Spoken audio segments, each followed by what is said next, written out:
Sa simula ng drama nakita namin ang isang batang babae na nakatayo sa bubong ng kanyang bahay handang tumalon. Sa sandaling iyon nakatanggap siya ng isang tawag mula sa isang taong nagsasalita sa kanya sa isang malupit na paraan.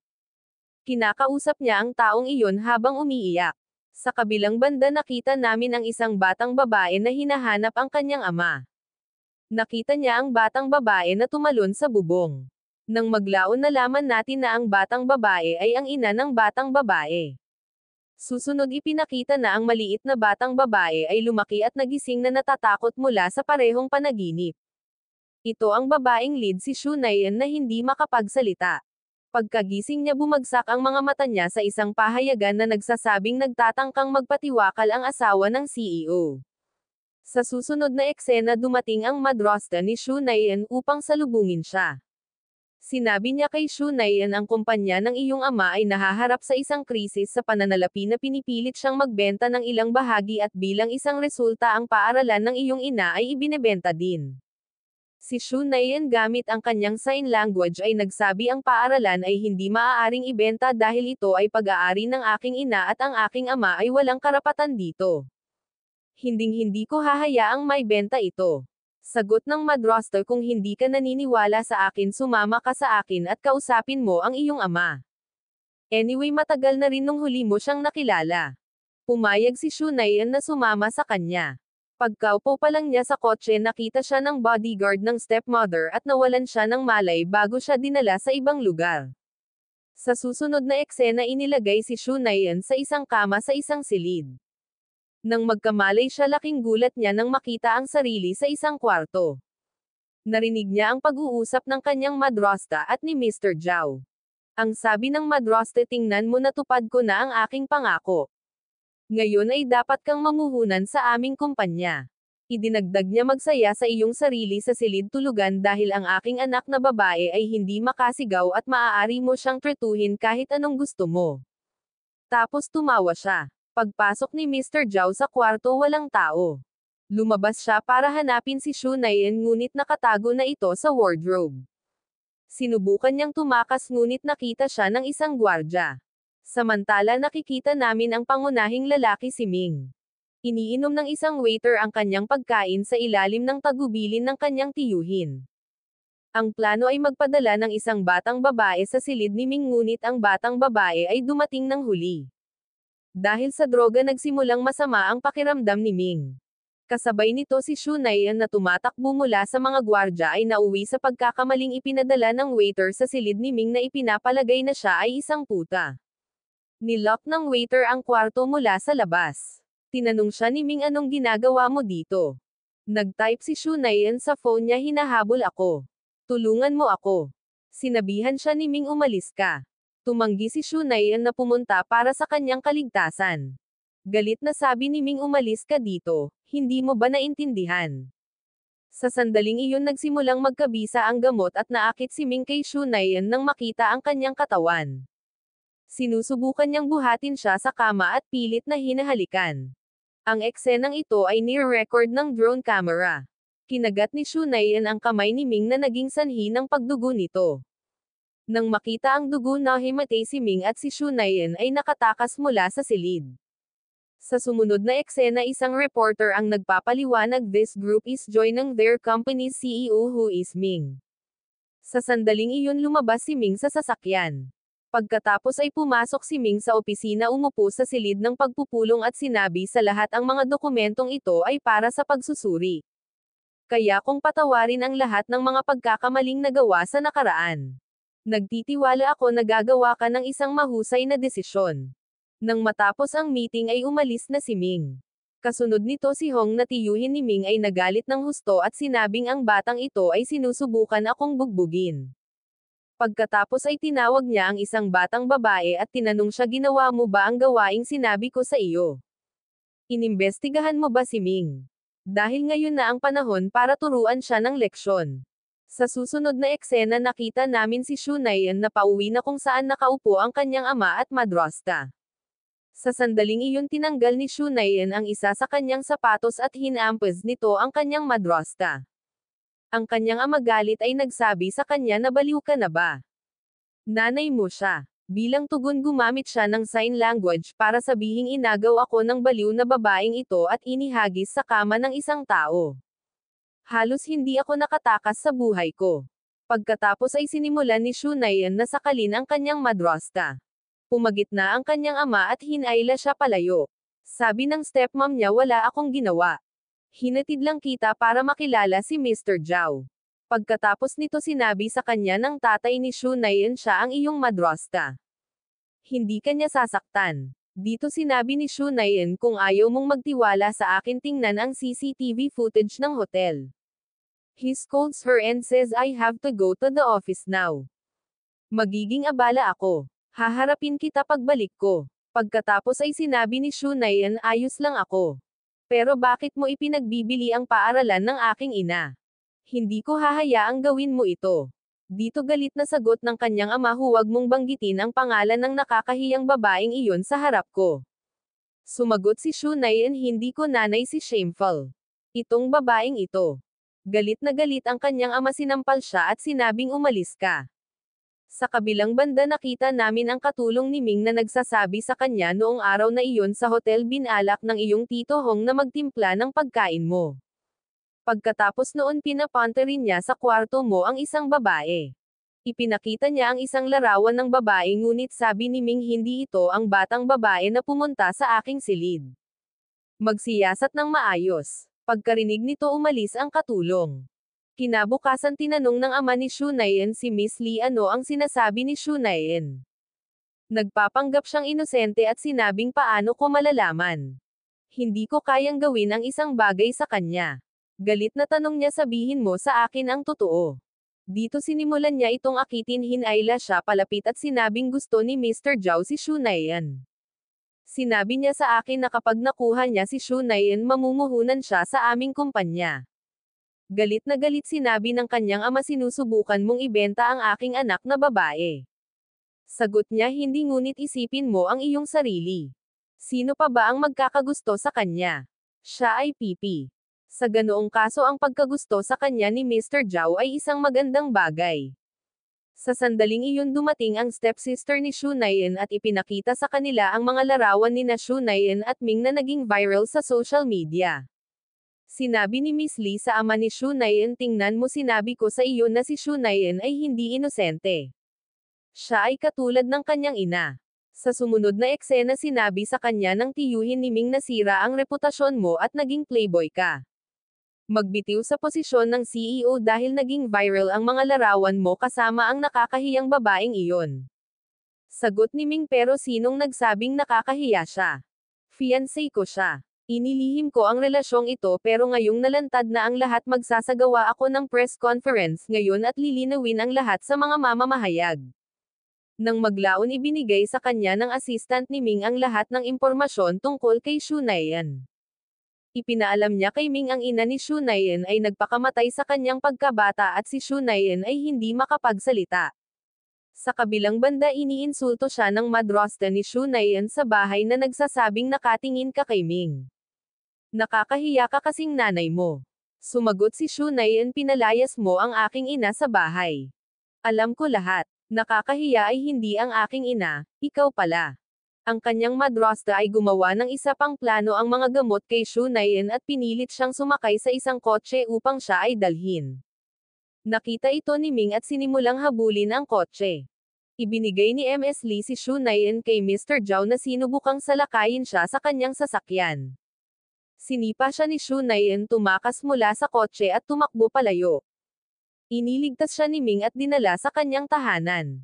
Binigyan niya siya ng marriage contract at sinabing tulungan mo ako dahil playboy ako ng media. Gusto ko ng pekeng pakikipag-ugnayan sa iyo. Babayaran kita para dito. At kung mag-overtime ka triple ang sahod mo. Sinabi ni Shunayan ngunit bakit kailangan ng pakikipag-ugnayan? Matutulungan kita sa pamamagitan ng pagbibigay ng pahayag sa komperensya. Sagot ni Ming sa ganitong paraan walang maghay-hinala sa akin. At maaari ko ring maiwasan ang pag-aasawa ng ilang panahon. Huwag kang mag-alala. Tinitiyak ng kontratang ito na walang pisikal na relasyon sa pagitan natin. Pagkatapos ay nakatanggap si Shunayan ng mensahe at umalis nang walang sinasabi. Pumunta siya sa paaralan ng kanyang ina kung saan ang lahat ng mga guro ay malungkot. Sinabi ni Shunayan, huwag kang malungkot. Ipinapangako ko na hindi ko hahayaang mabenta ang paaralang ito. Pagkatapos bumalik siya kay Ming at sinabing handa akong pirmahan ang iyong kontrata. Iniabot ni Ming sa kanya ang kontrata. Pagkatapos ay sinabi ni Shunayan, ngunit mayroon akong isang kondisyon. Bibili ka ng school ng nanay ko para hindi na maibenta ng tatay ko sa iba. Noong una ay tumanggi si Ming ngunit sinubukan siyang akitin ni Shunayan at lumapit. Sinabi niya sa kanya tumigil at sumasang-ayon. Pagkatapos ay sinabi niya, huwag kang lalapit sa akin. Lumayo ka. Kapag natapos na ang kontrata natin ililipat ko ang paaralan sa iyong pangalan. Sa ngayon ang iyong trabaho ay makakakuha ka ng mga puntos. Kung gusto mo ang paaralan kakailanganin mong kumpletuhin ang 100 puntos. Hiniling ni Ming sa kanya na basahin ang kontrata. Sa pagtingin dito sinabi ni Shunayan, kahapon sinabi mo na bibigyan mo ako ng mataas na sweldo ngunit ngayon gusto mo akong magtrabaho ng 24 na oras. Sagot ni Ming, kung may problema ka sa kontrata huwag mo itong pirmahan. Mayroon din akong opsyon na gumamit ng AI upang palitan ang iyong mukha ng ibang tao at i-clear ang aking larawan. Sinabi ni Shunayan, ngunit ako ang orihinal at walang maihahambing sa orihinal. Sumang-ayon si Ming sa mataas na sweldo at sinabing, mula ngayon ikaw ang aking mapapangasawa. Mananatili kang malapit sa akin sa harap ng iba pero kapag tayo lang bawal kang lumapit sa akin dahil ayoko nang may lumalapit sa akin. Tanong ni Shunayan, kapag walang tao magpapahinga ba ako? Sumagot si Ming, hindi magiging available ka sa akin 24 na oras sa isang araw. Huwag gumawa ng anumang mga tunog o kilos na hindi ko maintindihan. Kakailanganin mong isulat ang lahat ng gusto mong sabihin. Kung naiirita ako sa iyo mababawas ang iyong mga puntos. Sumasang-ayon si Shunayan sa lahat ng kondisyong ito. Bago siya umalis sinabihan siya ni Ming, sa bahay ko ka natitira pero bawal ka sa kwarto ko. Sa susunod na eksena nakangiti si Ming habang iniisip si Shunayan. Noon lang nakatanggap siya ng tawag mula sa kanyang lolo at kasabay nito kumatok si Shunayan sa kanyang pinto. Sinadya ni Ming na masungit at sinabi ko na sayo na bawal ka sa kwarto ko. Sagot ni Shunayan, pupunta ako sa paaralan para kunin ang aking bagahe. Wala akong damit na mapapapalitan. Sabi ni Ming, hindi mo kailangang pumunta kahit saan. Aayusin ko ang mga damit mo at i-lock ko ang pinto. Sa susunod na eksena nag-message si Ming kay Shunayan na ipinaalam sa kanya, bukas kailangan nating dumalo sa isang hapunan ng pamilya. Ipapaliwanag sa iyo ng assistant ko ang lahat. Nairita si Shunayan at sinabing maayos ang pakikipag-ugnayan ngunit ngayon kailangan ko ring kumilos sa harap ng kanyang pamilya. Pareho silang pumunta upang makilala ang lolo ni Ming. Matapos makilala si Shunayan, hiniling ng lolo na kausapin si Ming ng mag-isa. Sinabi ni Ming kay Shunayan, babalik ako kaagad. Maging mabuti sa aking pamilya. Kung may pagkakamali ibabawas ko ang iyong mga puntos at ibebenta ko ang paaralan mismo bukas. Sinabi sa kanya ng lolo ni Ming, alam mo kung kaninong anak ito di ba? Siya ay anak ng aming katunggali at nakipagtipan ka sa kanya. To this Ming replies, I've kept her only for my own benefit. Kapag wala na siyang silbi sa akin iiwan ko na siya. Nang marinig ito pinuri siya ng kanyang lolo na nagsasabing, natutuwa akong isantabi mo ang iyong emosyon at inisip mo muna ang kumpanya. Ngayon kumbinsido ako na ang pagsasanay na ibinigay ko sa iyo ay hindi nasayang. Kaya lang dumating si Hong at sinabi kay Ming, alam mo bang nakikisali ka sa anak ng kasintahan ng iyong ama? Sagot ni Ming, CEO ako ng kumpanya at alam ko ang ginagawa ko. Pagkasabi nito ay umalis na siya. Samantala dalawang babae ang nag-uusap. Sabi ng isa sa kanila ni hindi makapagsalita ang babaeng ito. Hindi ko alam kung ano ang nakita ni Ming sa kanya. Sa sandaling iyon sumulat si Shunayan, sa mga babae ako ang unang pag-ibig ni Ming. Gusto niya akong maging masaya tuwing gabi. Pagkatapos nito pinatahimik ni Ming ang kanyang sinabi, nagbibiro siya at binalaan si Shunayan, hindi mo dapat ipagkalat ang mga chismis tungkol sa akin. Mamaya sa hapagkainan sinabi ni Ming sa kanya, ihain mo sa akin ang pagkain mula sa iyong plato at bibigyan kita ng 5 puntos. Sagot niya, gusto ko ng 10 points. Pumayag naman si Ming. Sinadya ni Shunayan ang paghahain ng isda mula sa kanyang plato. Dito pinaalalahanan ni Hong si Ming allergic ka sa isda hindi ba? Sagot ni Ming ayos lang, makakain ako ng isa.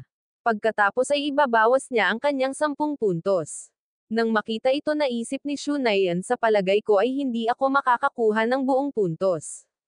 Sa ibang lugar ipinakita ng stepsister ni Shunayan sa kanyang ina ang ilang mga larawan na nagsasabing tingnan mo magkasama sina Shunayan at Ming sa isang press conference.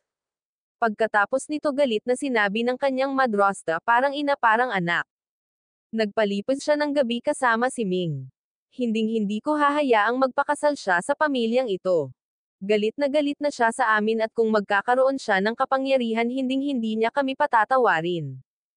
At that moment her stepsister says hihiwalayan ko sila at liligawan si Ming. Dito ang kanyang ina ay tumugon iyan ay medyo mapanganib na gawain. Tumugon siya maaari ba akong manligaw ng isang lalaki? Wala ka man lang bang tiwala sa akin nanay? Sa susunod na eksena nakita namin si Shunayan na nagsasagawa ng touch-up para sa komperensya. Samantala may ilang babae doon na nagkomento ano ang nakita ni Ming sa kanya. Hindi ka naman ganoon kaganda. At pipi at bingi ka rin. Dahil dito galit na galit si Shunayan at nagtatype siya sa kanyang telepono I'm only mute. Naririnig ko lahat. Sa sandaling iyon dumating si Ming at isinama si Shunayan. Sa susunod na eksena nakita natin ang stepsister ni Shunayan na dumating sa conference para akitin si Ming. Sabi ni Ming sa kanya parang wala akong inimbitahan sa pamilya mo dito. Pagkatapos ay sinabi niya kay Ming si Shunayan ay nakipag-ugnayan sa maraming lalaki at mapapatunayan ko ito. Sinubukan niyang makalapit kay Ming ngunit lumayo ito sa kanya at nabigo ang kanyang plano.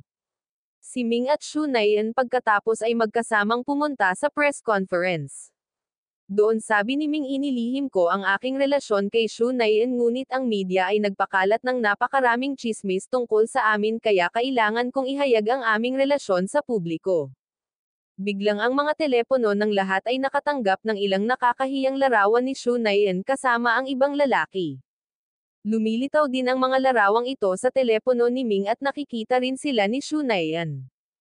Ang sabi niya wala akong ginawang ganito. Nagsimulang tanungin ng mga reporter si Ming ngunit hindi niya sila pinansin at dinala si Shunayan. Tuwang-tuwa ang stepmother at stepsister ni Shunayan iniisip na iiwan na siya ni Ming. Samantala sinabi ni Shunayan ako ay inosente at ang mga larawan ay na-photoshop. Sumagot si Ming nagtitiwala ako sa iyo at tutulungan kita. Tinawag ni Ming ang kanyang assistant at sinabing alamin ang katotohanan sa likod ng mga larawang ito mula sa Departamento ng Teknolohiya ng kumpanya. Ang katulong ay nagtanong bakit ka masyadong nagmamalasakit sa babaeng ito. Dapat kang pumunta sa media sabihin na wala kang ideya tungkol sa usaping ito linisin ang iyong pangalan at putulin ang relasyon na ito. Nanatiling tahimik si Ming. Sa kabilang banda narinig ito ni Shunayan at nagsimulang umalis umiiyak. Tinanong siya ni Ming saan ka pupunta. Sagot ni Shunayan ako mismo ang magpapatunay sa aking pagiging inosente. Pinigilan siya ni Ming at sinabing tutulungan kita. Pagkatapos ay inutusan niya ang kanyang assistant patunayang inosente si Shunayan sa lalong madaling panahon. Sa susunod na eksena lahat ng reporters ay nagtatanong kay Miss Lee. Sabi ni Miss Lee si Shunayan ay anak kong anak at kilalang kilala ko siya. Ganito siya. Marami na siyang naging affairs. Ni hindi nga namin alam ang engagement niya. Sakto namang dumating si Ming at sinabing dapat kang mahiya. Anong klaseng ina ka? At paano mo nasasabi ang mga ganyan tungkol sa fiancé ko? Ipinakita niya sa lahat ang isang laptop at sinabing sinaliksik ito ng Departamento ng Teknolohiya ng aming kumpanya. Ang lahat ng mga larawang ito ay na-photoshop. Nagbibigay din siya ng ebidensya upang suportahan ito. Sa kabila nito nananatiling hindi kumbinsido ang mga mamamahayag at sinasabi tiyak na pinoprotektahan ni Ming si Shunayan. Dapat may nangyayari. Sinabi ni Miss Lee sa kanyang anak na babae akala ko ay tatahimik na si Ming pagkatapos marinig ang mga alingaw-ngaw na ito. Ngunit hindi iyon nangyari. Minamaliit ko ang walang hiyang babaeng iyon. Sa sandaling iyon dumating ang isang kasambahay at pinigilan si Miss Lee na nagsasabing ikaw si Miss Lee hindi ba?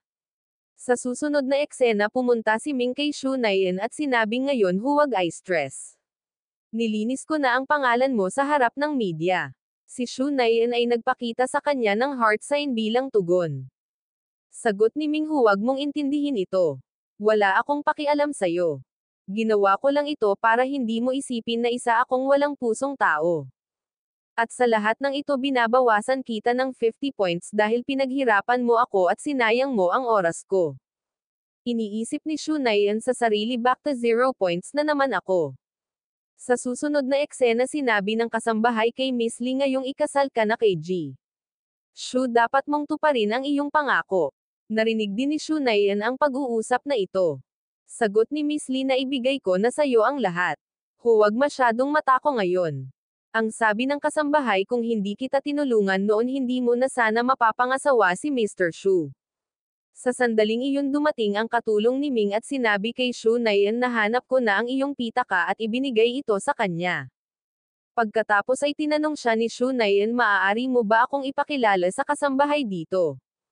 Ipinakita sa kanya ng katulong ang kasambahay sa CCTV at nagbibigay ng mga detalye tungkol sa kanya. Napag-alaman na pansamantalang natanggap ang kasambahay at ang kanyang pangalan ay Jilan. Pagkatapos nito naalala ni Shu Nayan na si Jilan ay dating tagapag-alaga ng kanyang ina. Noong bata pa siya binibigyan ni Jilan ng mga gamot ang kanyang ina at inaalagaan siya. Ngunit pagkamatay ng kanyang ina pinaalis ng kanyang ama si Jilan. Iniisip ni Shu Nayan, bakit parang konektado ang lahat ng ito? Pinatay ba ng madrasta ko ang nanay ko? Nagpasya siya, kailangan kong umuwi para patunayan ang lahat ng ito. She then typed to Ming's assistant, can you ask Ming to give me a few days off? Babalik ako sa 3 hanggang 4 na araw. Pupunta ako sa bahay ko. Napansin ni Ming si Shu Nayan na umalis. Nagpaalam ang katulong at ipinaalam kay Ming nag-leave na siya para umuwi. Sabi ni Ming hindi man lang siya gusto ng pamilya niya. Sinusubukan niyang iwasan ang mga ito. Bakit siya babalik ngayon? At that moment his assistant informs him she was investigating someone. Hiniling pa niya sa akin na makipagpulong sa ilang tauhan. Pagkatapos ay umuwi siya mukhang sobrang stressed. Kung nag-aalala ka sa kanya, maaari akong magpadala ng isang tao para sundan si Shu Nayan at alamin. Sabi ni Ming hindi. Sa kabilang banda kapag umuwi si Shu Nayan, tinanong siya ng kanyang stepsister, anong ginagawa mo dito? Sumagot si Shu Nayan, bakit ko sasabihin sa iyo? At ito ang bahay ng tatay ko. Sagot ng kanyang stepsister, ako lang ang tinuturing ni dad na anak niya. Maya-maya lang dumating na din ang papa at mama nila. Sinabi ni Shu Nayan sa kanyang ama, nakabalik na ako. Masungit na sabi ng tatay niya, ngayon ay naging mistress ka na ng kalaban ko. Wala kang karapatang tawagin akong tatay. Lumalayo siya. Sa sandaling iyon sinabi sa kanya ng stepsister ni Shu Nayan, baka hindi mo narinig, sinabihan ka ni tatay na umalis sa lugar na ito. Anyway, sabi ni dad, nag-iisa lang daw akong anak. Sumagot si Shu Nayan, huwag kalimutan na anak ka lang ni tatay samantalang ako ay kanyang biolohikal na anak. Pagkatapos nito umalis siya at sinabi sa kanyang ama, noong bata pa ako sabay kaming nangingisda. Pero ngayon galit ka sa akin at ayaw mo man lang akong pakinggan o makita, kaya aalis na ako. Sa sandaling iyon sinabi sa kanya ng kanyang ama, maghapunan sa amin bago ka umalis. Sa hapagkainan sinabi ni Shu Nayan sa kanyang ama, naaalala ko noong may sakit si nanay. Nagsusulat siya noon sa isang diary. Maaari ko bang makita ang diary na iyon? Sabi ng tatay niya, lahat ng mga lumang gamit namin ay nasa bodega. Maaari mong hanapin ito pagkatapos ng hapunan. Sa kabilang banda sinabi ni Ming sa kanyang katulong si Shu Nayan ay matagal nang wala. Sagot ng katulong, kalahating araw na lang mula nang umalis siya. Kung nag-aalala ka sa kanya, maaari akong magpadala ng isang tao upang malaman. Sabi ni Ming, hindi ako nag-aalala sa kanya. Kailangan kong makilala ang papa niya at ayusin ang lahat. Sa kabilang banda hinahanap ni Miss Lee ang tala-arawan sa bodega nang dumating doon si Shu Nayan. Sabi ni Miss Lee, hindi ka pa umaalis. Sumagot si Shu Nayan, pinatay mo ang aking ina hindi ba? Sabi ni Miss Lee, sa tingin mo bakit ko pinatay ang nanay mo? Dumating lang ako para makita ang nangyari sa pagitan ng mama at papa mo. Pagkatapos ay kinuha ni Miss Lee ang bag ni Shunayan at sinabing sa tingin mo ba maaari mong ilantad sa akin ang pen recorder na ito. Pagkatapos noon umalis siya at naisip ni Shunayan wala akong planong mag-record ng kahit ano. Pero alam kong konektado ka sa pagkamatay ng nanay ko. Hindi mo na kayang magtago sa akin ng mas matagal. Sa susunod na eksena nakatingin si Shunayan sa buwan. Sa sandaling iyon dumating si Ming at sinabing ine-enjoy mo ang tanawin ng buwan. Sinabi ni Shunayan anong ginagawa mo dito? Sagot ni Ming pumunta ako dito para sa business work. At isasama kita. Sa sandaling iyon sinabi ni Shunayan sa kanya hindi ako sasama sa iyo ngayon. Pagkatapos nito tinawagan ni Ming ang kanyang katulong at sinabing hindi ako uuwi ngayon. Iniisip ni Shunayan ano ang problema niya. Kung makita siya ng tatay ko magagalit siya. Pagkatapos ay sinabi ni Ming sa kanya anong ginagawa mo dito. Tara na. Pagkatapos nun umalis na silang dalawa. Sa susunod na eksena sinabi ni Ming sa mga magulang ni Shunayan dapat ay mas maaga pa akong pumunta sa inyo ngunit abala ako. Pagkatapos ay sinabi ng madrasta ni Shunayan sa kanya ngayong narito ka na manatili ng isang gabi bago umalis. Nang marinig ito sumang-ayon si Ming ngunit hindi siya pinansin ng kanyang ama at lumayo. Iniisip ni Shunayan ano ba talaga ang gusto ni Ming. Sa susunod na eksena tinanong ni Ming si Shunayan bakit parang walang laman ang kwarto mo. Sumagot si Shunayan hindi ito ang aking silid. Nakatira ako sa paaralan. She then typed on her phone and asks him nag-alala ka ba sa akin. Sumagot si Ming hindi pumunta lang ako para tingnan kung patay ka na. At iyon din ang hindi na kompleto ang aking kontrata. Sinabi sa kanya ni Shunayan ngayon pumunta at matulog sa ibang silid. Sabi ni Ming hindi dito ako matutulog sa kama. Nang magsimulang umalis si Shunayan pinigilan siya ni Ming at sinabing ayon sa ating kontrata kailangan mong gawin ang lahat ng sasabihin ko at hindi ka makakapunta kahit saan nang hindi ako tinatanong. Sagot ni Shunayan hindi sinasabi ng kontrata na dapat tayong matulog sa iisang kama. Sagot ni Ming hindi ko naman hiniling na matulog ka sa akin. Sa sahig ka matutulog at sa kama ako matutulog. Pagkatapos nito lumabas ng kwarto si Shunayan para kumuha ng bedsheet. Pagkatapos ay humiga silang dalawa para matulog. Sa sandaling iyon sinabi ni Ming sa kanya sabihin mo sa akin ang isang biro. Iniisip ni Shunayan ano ang problema niya. Bakit ba gusto niyang makarinig ng biro ngayon kung hindi man lang ako makapagsalita? Sa sandaling iyon si Shunayan ay nagpapanggap na natutulog at biglang umupo na ikinagulat ni Ming. Tinanong niya siya ano ang nangyari sa iyo? Bakit bigla kang umupo? Sagot niya ikaw ang humiling sa akin na sabihin sa iyo ang isang biro. Sumagot si Ming naaalala mo ba iyon pagkatapos ng mahabang panahon? Sabi niya oo. Ito ay tumatagal ng oras upang mag-isip ng isang biro. Pagkatapos ay nagsimula siyang magsabi ng isang biro ng multo at pinutol siya ni Ming sa pagsasabing tama na. Ayokong makarinig ng iba. Napakabagal mo. Pagkatapos nun ay bumalik na sila sa kani-kanilang pwesto. Pagkatapos ay iniisip ni Shunayan kung paano sinabi ng kanyang madrasta na konektado siya sa isang malaking pamilya at na ang kanyang anak na babae ay anak ng kanyang dating asawa. Pero base sa experience ko may dalawang pamilya si tatay at siguro illegitimate daughter niya ito. Sa sandaling iyon umupo si Ming sa tabi niya. Natakot si Shunayan na makita siya at sinabing anong ginagawa mo dito. Sabi ni Ming natakot ako sa kwento mong multo. Sumagot si Shunayan takot ka rin ba sa multo? Dati takot na takot din ako. Pero pagkamatay ng nanay ko sa tingin ko paprotektahan niya ako. Hayaan mong sabihin ko sa iyo ang isang hack upang ihinto ang pakiramdam ng takot. Kapag natatakot ka kumanta ng malakas. Pagkasabi nito nagsimula siyang kumanta ng kakaibang kanta. Nang marinig ito nairita si Ming at sinabing napakasamang kanta iyon. Pagkatapos ay sinabi ni Ming kay Shunayan matulog ka sa kama. Sa sahig ako matutulog. Pagkatapos nito pumunta siya sa kama. Kinaumagahan pinapanood ni Ming si Shunayan na natutulog at nakangiti. Tapos aalis na siya. Sa sandaling gawin niya ito binuksan ni Shunayan ang kanyang mga mata. Sa susunod na eksena sinabi ni Ming sa ama ni Shunayan kung hindi ngayon bukas ibebenta mo ang iyong mga share sa kumpanya ko.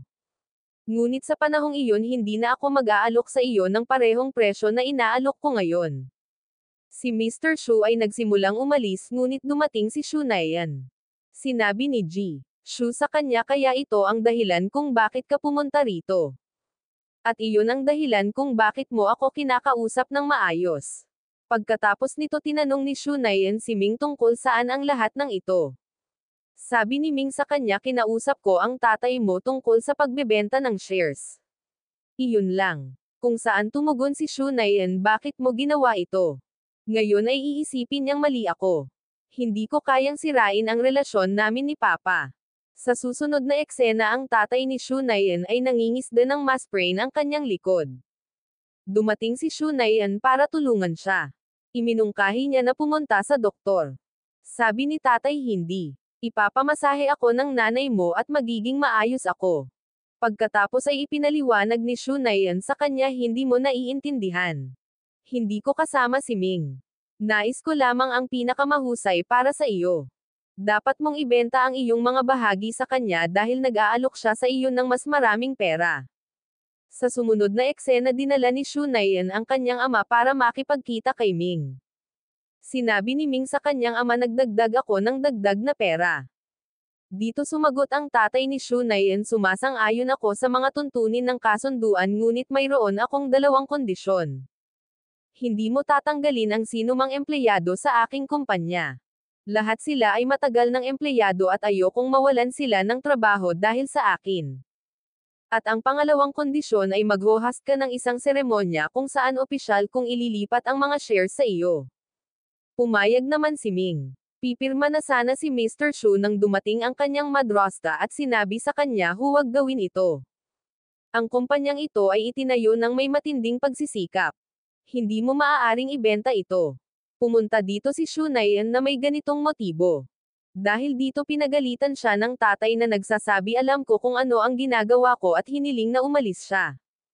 Pagkatapos ay pinirmahan niya ang mga dokumento. Sa susunod na eksena nag-aalmusal si Ming. Dumating si Shu Nayan. Tinanong siya ni Ming saan ka tumutuloy. Umalis siya nang hindi sumasagot. Sa sumunod na eksena nag-aaral si Ming ng sign language. Dumating si Shu Nayan kinuha ang kanyang telepono at umalis muli. Pagkatapos ay tinanong ni Ming ang kanyang katulong alam mo ba kung saan nanunuluyan si Shu Nayan sa mga araw na ito. Maaga siyang umaalis ng bahay at umuuwi ng gabi na. Sa susunod na eksena aalis ng bahay si Shu Nayan. Tinanong siya ni Ming saan ka pupunta ng gabing-gabi. Ngunit walang sinabi si Shu Nayan at umalis. Sinundan siya ni Ming. Pagkatapos ay nakita namin si Shu Nayan na nakikipagkita sa isang batang lalaki. Sinabi sa kanya ng batang lalaki ang impormasyon tungkol sa taong hiniling mo sa akin na ibigay ay kakailanganin ng maraming pagsisikap. Kaya naman doble ang babayaran ko. Nang marinig ito sinabi ni Shu Nayan na hindi niya kayang bayaran ang ganoong bayad. Samantala pinagmamasdan ni Ming ang lahat. Kinunan niya ng larawan ang bata ipinadala ito sa kanyang katulong at sinabing alamin ang tungkol sa kanya ng mabilis. Sa susunod na eksena sinabi ng katulong ni Ming sa kanya wala pang impormasyon tungkol sa kanya na natagpuan. Sagot ni Ming hanapin ito dali. Sa sumunod na eksena si Shu Nayan ay nasa isang lugar at nakita siya ni Zhao. Hinawakan niya siya at sinabing 2 beses mo akong tinakasan ngunit sa pagkakataong ito ay hindi mo na. Pilit niya itong pinapasok sa kanyang sasakyan. Sa sandaling iyon dumating si Ming Hinayla si Zhao palabas ng kotse at sinimulan siyang bugbugin. Galit na sabi ni Ming kapag nakita pa kita bubugbugin kita. Pagkatapos sabihin ito pumunta si Ming kay Shu Nayan at nagtanong okay ka lang. Si Shu Nayan ay nakaupong umiiyak sa eskinita. Nang makita ito napakasama ng pakiramdam ni Ming. Sinundo siya at iniuwi. Pagkarating sa bahay tinanong ni Ming si Shu Nayan sumakit ka ba sa likod?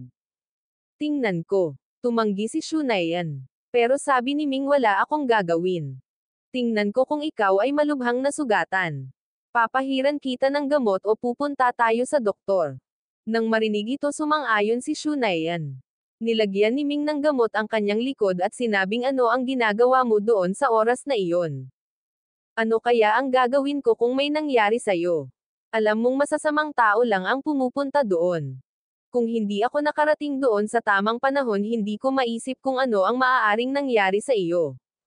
Nang marinig ito, tinanong siya ni Shunayan, ano ang ginagawa mo doon? Sabi ni Ming, anong sinasabi mo? Hindi ko maintindihan. Lumapit si Shunayan sa kanya at nagsimulang mag-type sa kanyang telepono. Ngunit si Ming ay kinakabahan at nahimate. Iniisip ni Shunayan ano ang nangyari sa kanya. Masyado yata siyang gumamit ng energy para buhatin ako. Napakahina niya. Gagawa ako ng masarap na makakain mo. Sa sumunod na eksena, nagkamalay si Ming. Nakita niya si Shunayan na nagluluto at napangiti siya.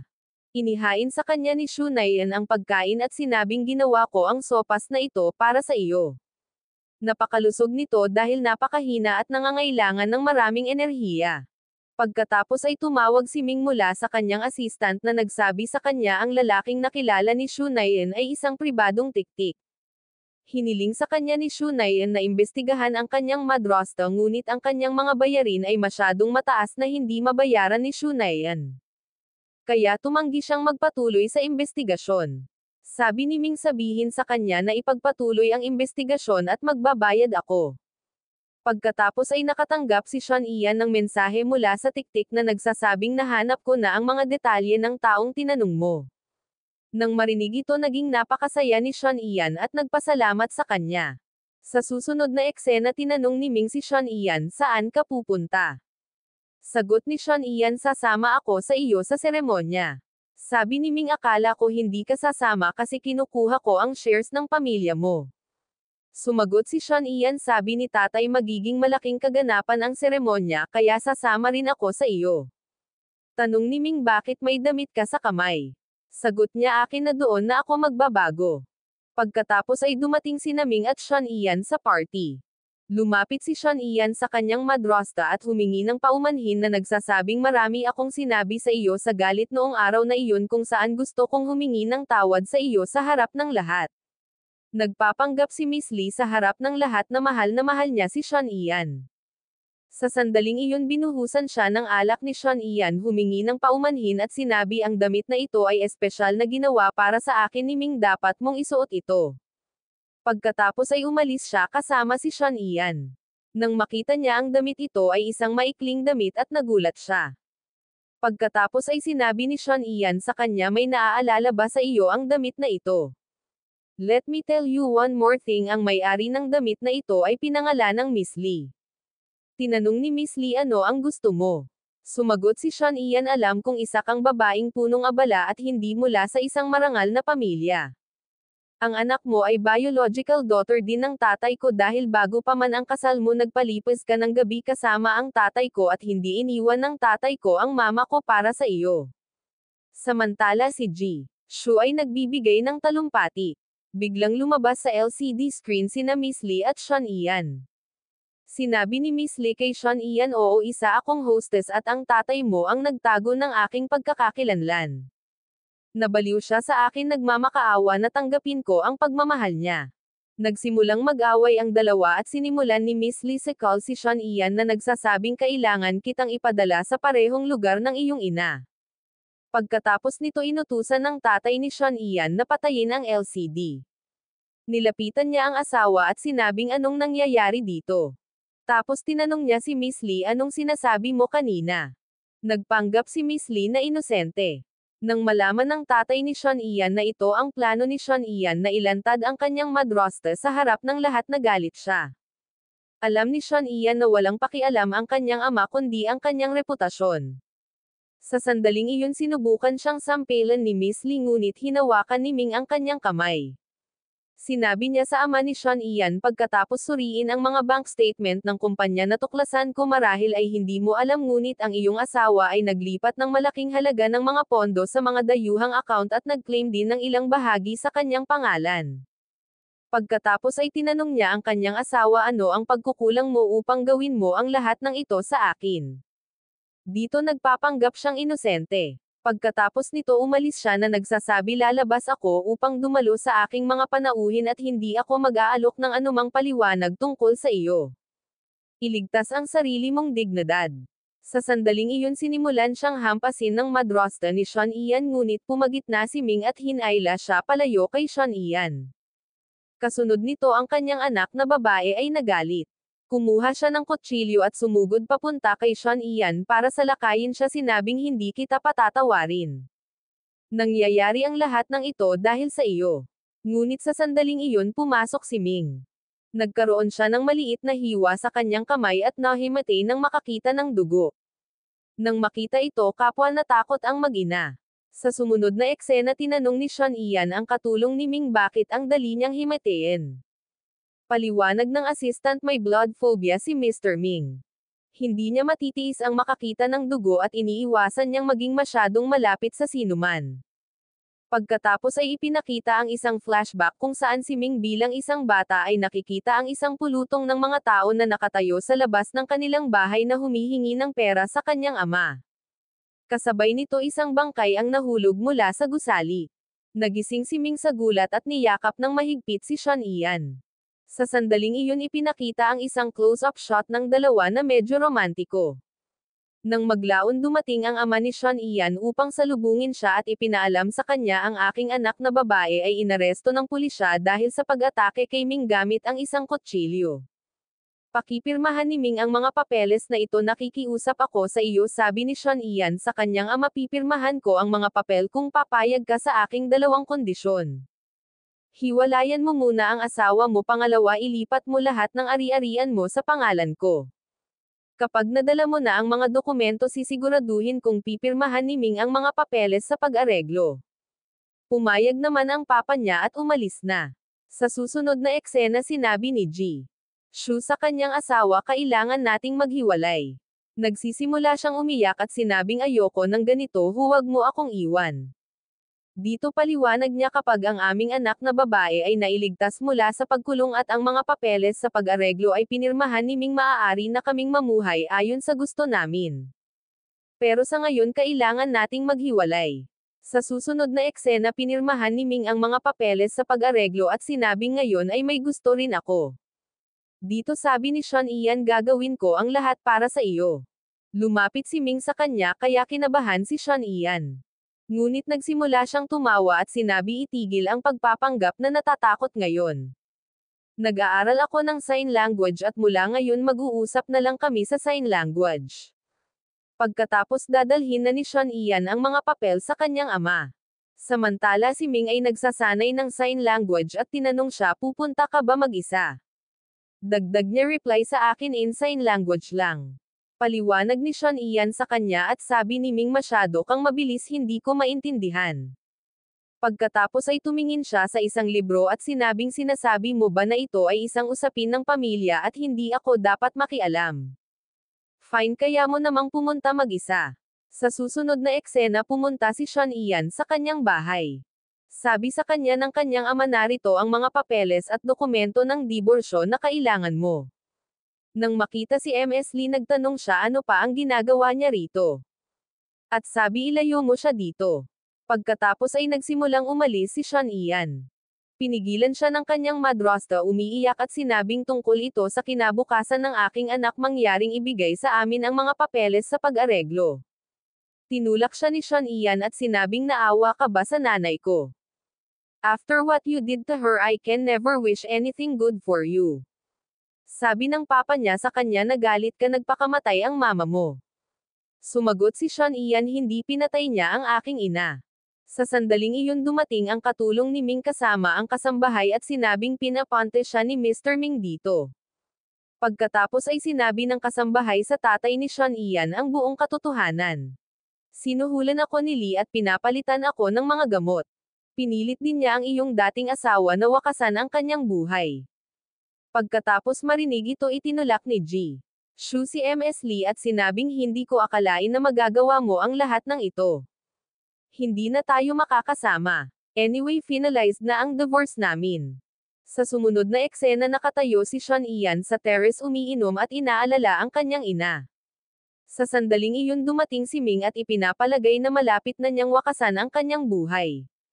Sinisigawan niya ito, huwag gawin ito. Si Sean Ian ay umiiyak at sumisigaw, nanay. Binuhat siya ni Ming, niyakap at nahimatay siya. Binuhat niya siya palayo doon. Kinaumagahan pagkagising ni Sean Ian napalitan na ang kanyang damit. Nagtataka siyang tumingin sa kanyang damit at pagkatapos ay kay Ming na natutulog sa malapit. Kapag ginaising niya ito sinabi ni Ming sa kanya kagabi lasing na lasing ka at noong dinala kita rito pagkatapos noon ay hindi mo na binibitawan ang kamay ko at paulit-ulit na sinasabi ang kung ano-anong salita sa buong gabi. Tanong ni Sean Ian nagsalita ba ako? Sagot ni Ming magdamag kayong nag-usap. Sa sobrang tuwa niyakap niya si Ming ngunit itinulak siya nito palayo. Nagsimula siyang tumalon sa kama at masayang sumayaw na pagtanto na maaari siyang magsalita. Sabi ni Ming sa kanya stop yell practice speaking para makapag-usap ka ng maayos sa harap ng lahat. Pagkatapos nito pumunta silang dalawa sa pagdiriwang ng kaarawan ng lolo ni Ming. Hinihiling ni Ming at Sean Ian na magkasama siya.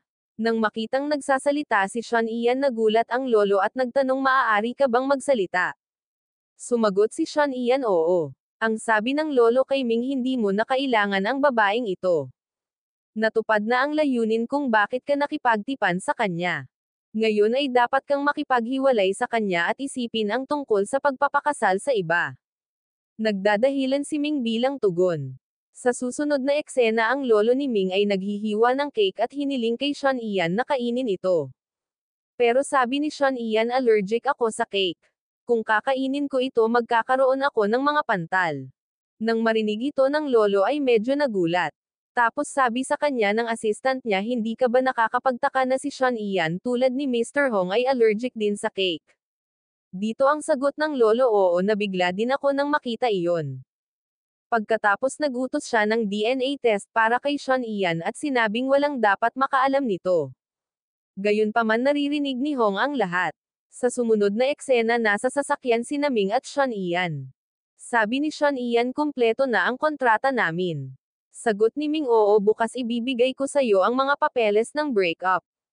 Magdamag silang dalawa na nag-iisip kung paano pipigilan ang isa't isa. Sa tingin ni Sean Ian napakaraming araw ko nang nakasama si Ming. Pero baka hindi niya talaga ako gusto. Hindi man lang niya ako sinubukang pigilan. Sa kabilang banda iniisip ni Ming ngayon ay wala na akong matibay na dahilan para pigilan siya. Naayos na ang mga problemang dulot ng kanyang madrasta. At ngayon ay komportable na siyang manirahan sa bahay na iyon. Dumating ang umaga at hinihintay ni Ming si Sean Ian. Pagbaba ni Sean Ian nagpapanggap si Ming na parang walang kwenta sa kanya. Tapos sabi ni Sean Ian break na tayo ngayon. Sabi ni Ming oo at iniabot sa kanya ang mga dokumento. Sabi ni Ming noong nag-iipon ako ng mga detalye tungkol sa nanay mo may nakita akong kainahinala. Maaari mong makita para sa iyong sarili. Isinama ko ang lahat ng detalye at larawan sa mga dokumentong ito. Nalaman ni Sean Ian na ang mga larawan ng kanyang ina na humantong sa kanyang pagpapakamatay ay kuha ni Hong. Napagtanto ito sa tingin ni Sean Ian makakapaghiganti lang ako kay Hong sa tulong ni Ming. Sabi ni Sean Ian kay Ming ayokong makipaghiwalay ngayon. Nang marinig ito naging masayang masaya si Ming dahil ito ang kanyang plano sa lahat ng panahon. Tapos sabi ni Sean Ian ayaw mo ring pakasalan ang babaeng iyon. Sagot ni Ming hindi papakasalan ko siya. Hindi siya ganoon kalala. Wala akong problema. Sabi ni Sean Ian pero hindi mo siya mahal. Hanggang sa mahanap mo ang taong tunay mong mamahalin mananatili kaming mag-asawa. Nang marinig ito tuwang-tuwa si Ming ngunit kumikilos ng normal sa harap ni Sean Ian at sinabing sige. Sa susunod na eksena dinala sa kanya ng katulong ng lolo ang mga ulat sa pagsusuri ng DNA na nagpapakita na si Sean Ian ay kanyang apo. Tuwang-tuwa siyang makita ito. Pagkatapos ay pinuntahan niya si Ming at Sean Ian at tinanong si Ming bakit hindi pa kayo naghiwalay. Sagot ni Ming nagawa mo na ang lahat ng desisyon sa buhay ko sa ngayon pero gusto kong ako mismo ang gumawa ng desisyong ito. Idinagdag niya noong una ay nasa isang deal kami ni Sean Ian ngunit ngayon ay mahal namin ang isa't isa. Tanong ng lolo kaya mo bang iwan ang lahat para sa kanya? Sabi ni Ming oo. Sumagot ang lolo ngayong nakapagdesisyon ka na ano ang masasabi ko. Nang marinig ito laking gulat ni Ming at nagtanong tinanggap mo ba talaga ang relasyon natin? Ang sabi ng lolo hindi pa ako matanda na hindi ko maintindihan ang iyong mga hangarin.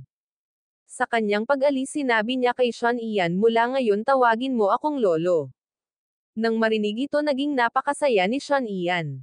Sa susunod na eksena iniisip ni Sean Ian ang mga sinabi ni Ming kung paano niya sinabi na sila ay una sa isang deal ngunit ngayon ay talagang nais na magkasama. Iniisip ni Sean Ian alam kung kasinungalingan iyon ngunit may katotohanan sa kanyang mga salita. May nararamdaman din ba si Ming sa akin gaya ng nararamdaman ko sa kanya?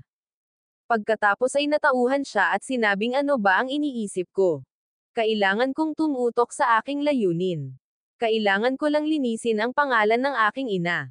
Sa susunod na eksena tinawag ni Lolo si Ming at binigyan siya ng kasunduan sa kasal. Nang makita ito nagulat si Ming at sinabing hindi ako makapag-asawa ngayon. Sabi ni Lolo sige kung hindi sa susunod na linggo mag-ayos tayo ng date para sa kasal nyo ni Sean Ian sa susunod na buwan. Sabi ni Ming hindi pwedeng mangyari iyon dahil hindi pa gumagaling ang sakit ko at hindi pa ako makakapag-asawa na may ganitong sakit. Sagot ni Lolo psychological issue lang ito. Malapit na itong bumuti. Kakausapin ko ang isang doktor ngayon mismo. Sa susunod na eksena tinanong ng doktor si Ming maaari ka bang makipagkamay. Ngunit hindi mahawakan ni Ming ang kamay ng doktor. Saktong dumating si Sean Ian. Tinanong siya ng doktor may balak ba kayong magpakasal? Sabi niya oo. Ang sabi ng doktor sa kanya gusto kitang makausap ng pribado. Pagkatapos nito umalis na si Ming. Ang sabi ng doktor kay Sean Ian ang sakit ni Ming ay malulunasan lamang sa pamamagitan ng mga pagbabago sa mga taong nakapaligid sa kanya. Kung hindi makakaapekto rin ito sa iyong pag-iibigan at lalala ito hanggang sa puntong hindi na mahawakan ni Ming ang sinuman.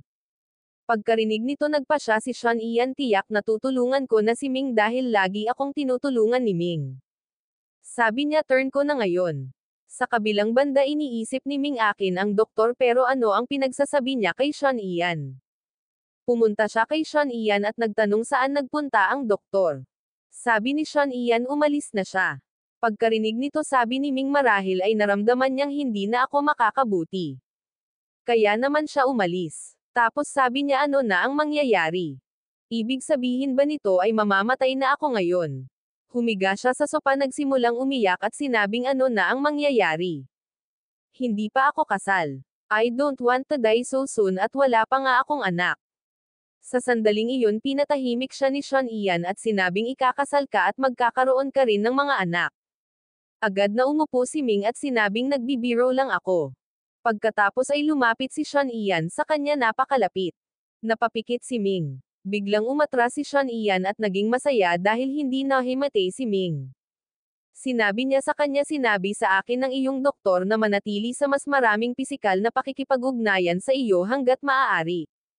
Pinapataas nito ng malaki ang mga pagkakataong mabawi mo. Sumagot si Ming nako akala ko may ginagawa kang mali sa akin. Sumagot si Sean Ian ano ang iniisip mo? Then she adds now you tell me anong naramdaman mo nung naging malapit ako sayo. Hindi sumasagot si Ming. Kinaumagahan sa hapag ng almusal itinanong muli ni Sean Ian sa kanya ang parehong tanong. Tahimik na nagsimulang kumain si Ming. Nang makita ito galit na sinabi ni Sean Ian kalimutan ang pagkain at sagutin mo ako. Tapos sabi ni Ming I felt really good when you got that close to me. Sagot ni Sean Ian sige tapos simula ngayon sasamahan na rin kita sa opisina. Sabi ni Ming pero maraming tao doon. Ano ang iisipin nila? Sumagot si Sean Ian oo pero fiancé mo ako at kaya kong manatiling malapit sa iyo. Pagkatapos sa opisina patuloy niyang hawak ang kamay ni Ming habang nagtatrabaho ito. Isang beses sinubukang pakawalan ni Ming ang kanyang kamay ngunit hindi binitawan ni Sean Ian. Sa wakas sabi ni Ming hayaan mo akong pumunta sa banyo at saka lang binitawan ni Sean Ian ang kanyang kamay. Sa susunod na eksena nakatanggap si Sean Ian ng tawag mula sa doktor na nagsabi sa kanya napakahusay mo. Gumugol ng mas maraming oras sa kanya at maging romantiko sa kanya. Ito ay mahusay na therapy para sa kanya. Pagkatapos nagpaplano si Sean Ian ng movie night at sinabi kay Ming mamayang gabi ay manunood tayo ng isang romantikong pelikula. Gayunpaman nanood sila ng horror movie. Si Ming natatakot sabi horror movie ito. Sagot ni Sean Ian natatakot din ako noon at hindi maipahayag ang aking nararamdaman. Sabi ni Ming itigil mo na ang pagbibigay ng lecture mo sa kalagitnaan ng pelikula. Respeto man lang sa horror movie. Kung gusto mong mag-lecture bakit pa maglalagay ng pelikula? Ito ang huling pelikulang pinapanood ko kasama ka. Tapos nagkunwaring natatakot si Sean Ian para mahawakan siya ni Ming. At iyon mismo ang nangyayari. Niyakap siya ni Ming at sinabing fake lang ito. Huwag kang matakot. Biglang namatay ang mga ilaw. Pareho silang natakot at niyakap ang isa't isa. Tapos sabi ni Ming kung hindi ka naglagay ng horror movie hindi sana namatay ang mga ilaw. Ngayon tatawag ako ng electrician. Sabi ni Sean Ian hindi mo ba kayang ayusin ang kuryente? Bakit tumawag sa isang tao? Sagot niya hindi ko alam kung paano. Sabi niya paano naman ang asawa at mga anak mo? Ang mga mahihirap na bagay ay laging mabubuhay sa dilim. Pareho silang tumungo para ayusin ang kuryente. Bigla si Sean Ian natakot sabi may nakita ako dito. Pagkatapos nahulog siya kay Ming.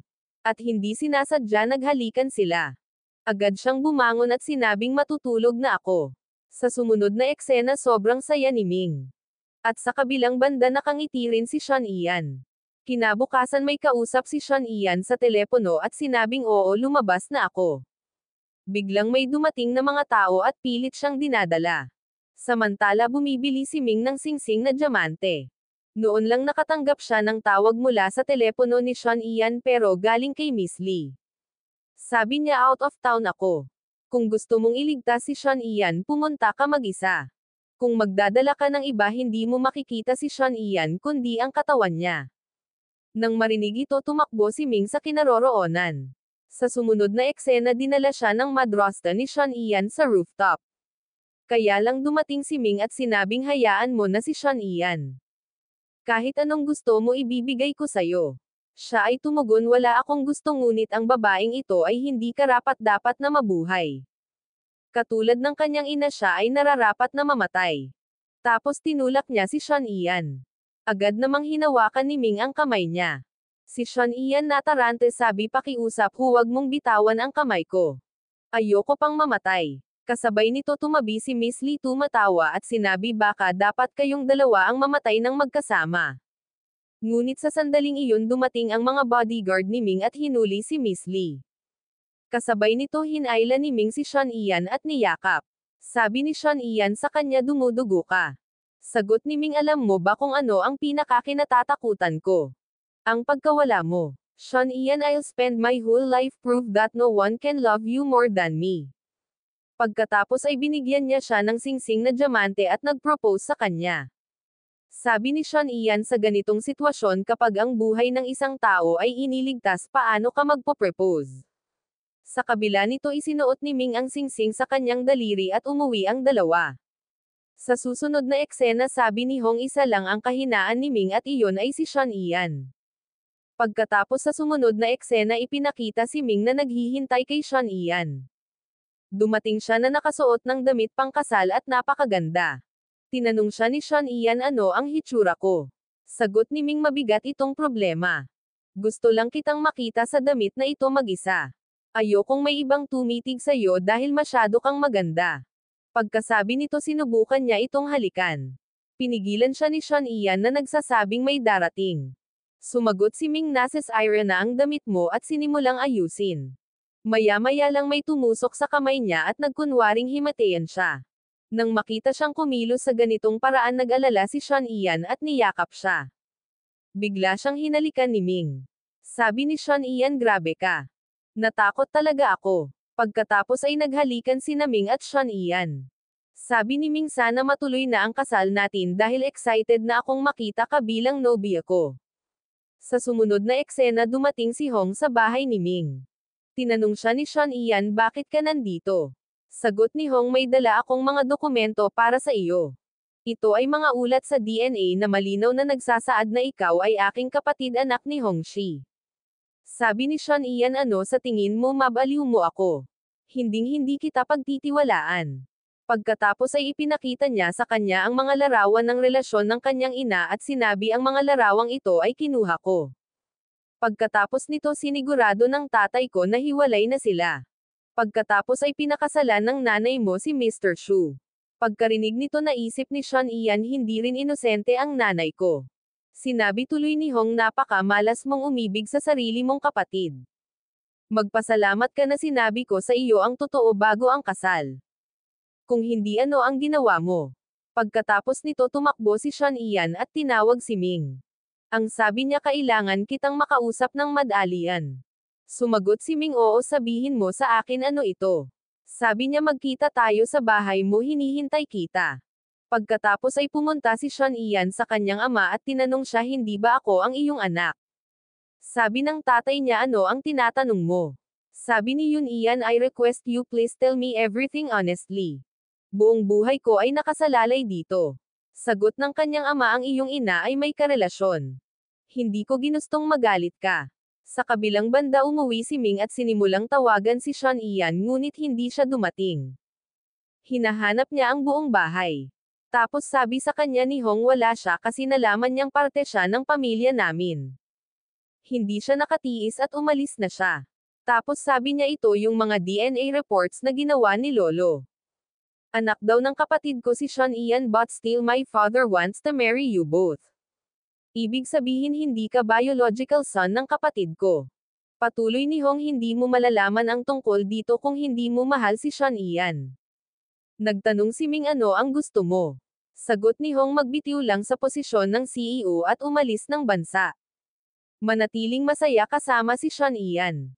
Kung hindi, sasabihin ko sa lahat na ikakasal ka na sa kapatid mo at hindi mo dapat kalimutan kung bakit nagpakamatay ang ina ni Sean Ian.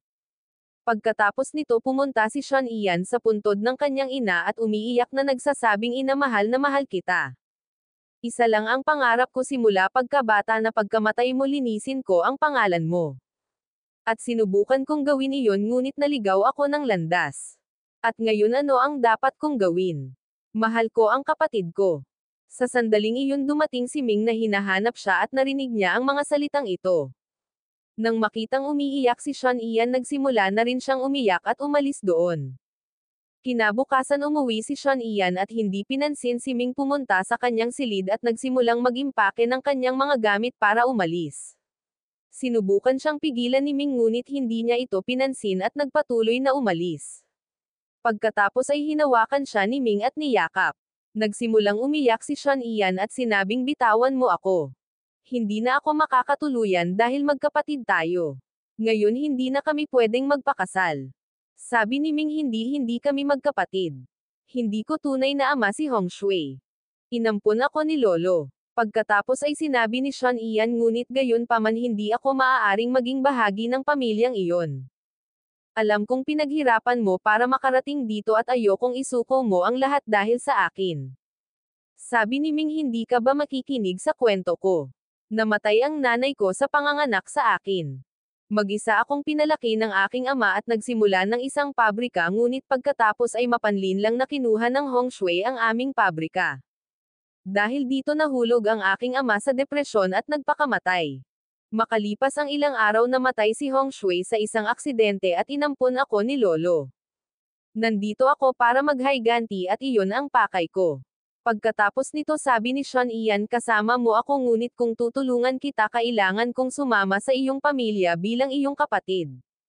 Tatanggapin mo ba yon? Pumayag naman si Ming. Umiiyak si Sean Ian at sinabing, iniwan ako ng aking mga magulang at ngayon ay iniwan mo na rin ako. At umalis na siya. Umupo si Ming at nagsimulang umiyak. Kinabukasan papunta na si Sean Ian nang mapilipit ang bukong-bukong at nahimatay. Nakita siya ng principal ng paaralan ng kanyang ina at dinala siya doon. Ang sabi ng punong guro, ang diary na ito ay itinago ng iyong ina sa akin para sa pag-iingat. Binasa ni Sean Ian ang diary at ang sabi, nakilala ko si Hong Shui after 10 years dahil gusto ng asawa ko na mag-invest siya sa kumpanya namin.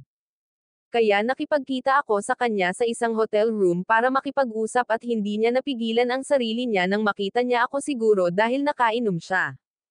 Nang magsimula siyang lumapit sa akin, nagalit ako at sinampal ko siya. Pagkaraan ng 2 araw dumating si Hong Shui para humingi ng tawad at sinabi niya sa akin na ang kanyang kapatid ay nag-spike ng kanyang pagkain sa droga, kaya naman ganoon ang kanyang inasal. Pinatawad ko siya, ngunit noon pa man ay kumalat na ang aming eskandalo, ngunit walang nangyari sa pagitan namin noong gabing iyon. Sean Ian, dapat malaki ka na ngayon. Huwag mong intindihin ang iyong ina. Pagkatapos basahin ito naisip ni Sean Ian, pasensya na ina, hindi kita naintindihan. Bulag ako sa pag-ibig ngunit ngayon ay magtutuon ako ng pansin sa aking layunin. At nagsisimula siyang mag-isip. Sa kabilang banda sinabi ni Lolo kay Ming, kung nakikipaghiwalay ka kay Sean Ian, dapat mong pakasalan ang babaeng iminumungkahi ko. After this, Ming is about to make an announcement at a conference when Sean Ian came there in a wedding dress and said lahat ng chismis tungkol sa relasyon namin ay peke. Magkasama kami at malapit na kaming ikasal dahil buntis ako. Nang marinig ito sinabi ni Hong sa kanyang ama, nangako ako sa iyo na hindi ko sasabihin kahit kanino, ngunit ngayong buntis si Sean Ian, kailangan kong sabihin sa lahat na si Sean Ian ay anak ng aking kapatid na si Hongxi at sila ay magkapatid.